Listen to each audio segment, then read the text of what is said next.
So today we got two huge pieces of news about how Trump is planning to use the National Guard. Tonight, multiple outlets broke the news that the Pentagon has ordered the National Guard to establish, quote, quick reaction forces to respond to riots and civil unrest. This is completely a crazy thing that they're doing, I'll just note. According to internal Defense Department memos, the plan is for as many as 500 troops in every state or territory to be trained and ready to deploy inside the U.S. on short notice. Now, all across the country, we've already seen Trump send the National Guard, often against the will of state and local leadership, into American cities. Again and again, we've seen the Trump administration claim that these forces are responding to riots or crime or civil unrest, while local leadership and reporters on the ground deny those claims. This new order, which set the stage for Trump to be able to call for that kind of a military force on any American street in any part of the country at any time, that's what this does, effectively giving Trump his own domestic military police force, which sounds like it's kind of the point. And that news comes the same day that we got news out of the Supreme Court, which is deciding whether or not a federal court in Chicago can bar Trump from deploying the National Guard in Illinois. Today, the Supreme Court punted on that decision, saying they need more time and more information before they can decide. For the moment, that means the National Guard is still barred from deploying in Illinois, but this case has implications far beyond just Chicago. It's going to set a precedent as to whether or not federal courts anywhere can stop Trump from unilaterally federalizing and deploying National Guard troops in any state. A precedent that these new quick reaction forces would make all the more important. My next guest, Captain Dylan Blaha, is a National Guard member from Illinois who has come out and said publicly that he will not deploy to the streets of Chicago, even if the courts rule Trump can order him to, saying, quote, I did not raise my right hand to be used as a pawn and activated against my community. Incredibly powerful. But not only is Captain Blaha saying he would refuse orders to deploy, which could result in being court-martialed, imprisoned, or given a felony-level discharge from the military, he's also running for Congress, trying to win elected office and use it to fight back. Joining me now is Illinois Army National Guard Captain Dylan Blaha. He is also a Democratic candidate running for Congress in Illinois' 13th district. This is incredibly powerful, and I just want to note, not an easy thing to do what you're doing on all levels. So let me just start by getting your reaction, which I tried to outline there, to this breaking news we've been following about the Pentagon ordering the National Guard to create quick reaction forces in every state by January. It's going to be 500 soldiers in every state. That's what the reporting suggests, assigned to deploy on short notice to respond to civil unrest. What do you make of that news? What do you think the goal of that is?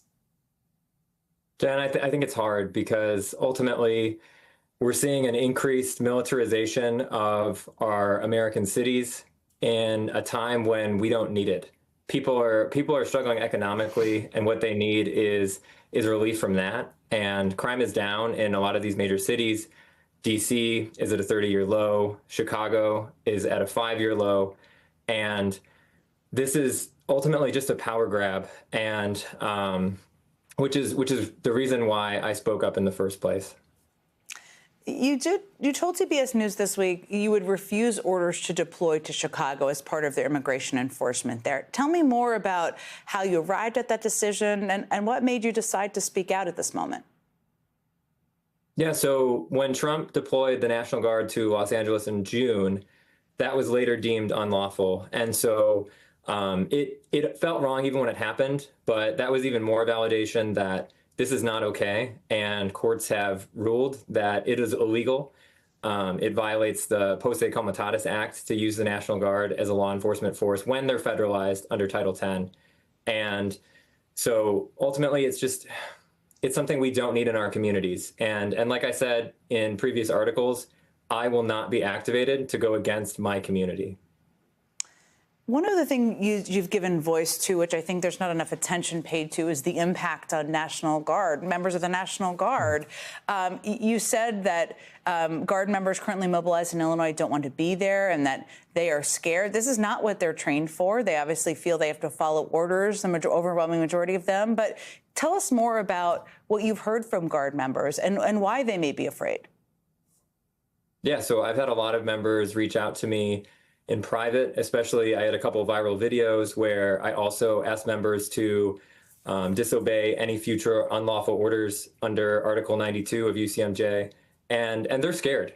They have messaged me asking me for advice on what to do if they're called to deploy. And I always tell them, don't go against the American people and don't do anything that you know for certain is unlawful. But it is hard because the illegality is always determined after the fact by a court of law.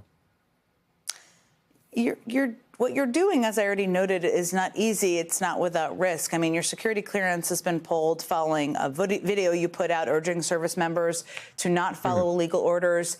If you were to be called up as a member of the National Guard and then refused orders, you could possibly face court-martial, imprisonment, or felony-level discharge. I mean, are you scared? Are you worried about further retaliation personally from this administration? I think right now I'm just focused on the importance of speaking up and being an example for others.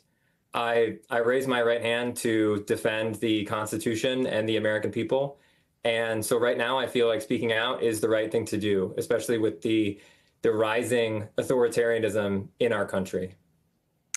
It's incredibly powerful. Everybody can use their voice, some at greater risk than others. But I appreciate you using yours and being here with us tonight, Captain Dylan Blaha. Thank you again for joining us. Thanks, Jen.